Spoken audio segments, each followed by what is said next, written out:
gambar kita nampak ada satu lilin dalam bilik yang gelap.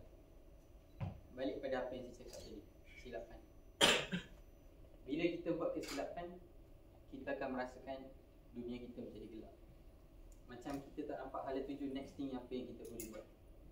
Kita akan merasakan seperti kita dah tak boleh berjaya dah lepas ni. Tapi seperti apa yang saya cakap tadi,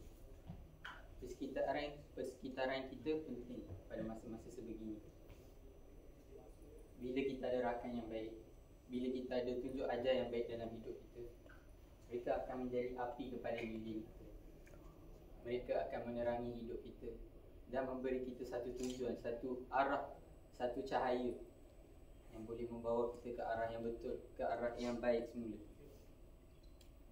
So mudah kata, seperti gambar seperti lilin di dalam gambar ini.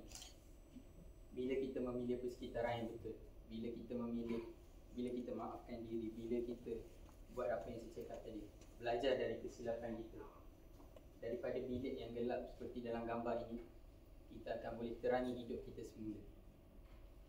Kita akan boleh dapat ke arah yang betul semula. Kita akan boleh berjaya semula.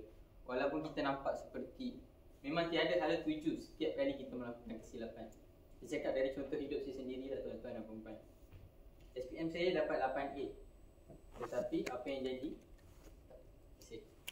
yang jadi, saya tak dapat masuk ke matrikulasi. Saya tak dapat masuk ke mana-mana. Sekolah beasiswa saya pergi, saya tak dapat.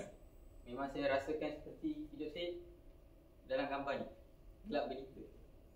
Tapi sebab saya tak tahu lah rezeki saya ada mak ayah yang baik, saya ada kawan yang baik. Walaupun saya dalam situasi yang gelap macam dalam gambar ni, mereka memberikan cahaya kepada hidup saya. So, sebab tu saya seru, pilihlah persekitaran yang baik, pilihlah persekitaran yang dapat menjadi lilin kamu semasa hidup kamu dalam kegelapan, supaya mereka dapat membantu kamu bila kamu membuat kesilapan. Sekian dari saya, terima kasih.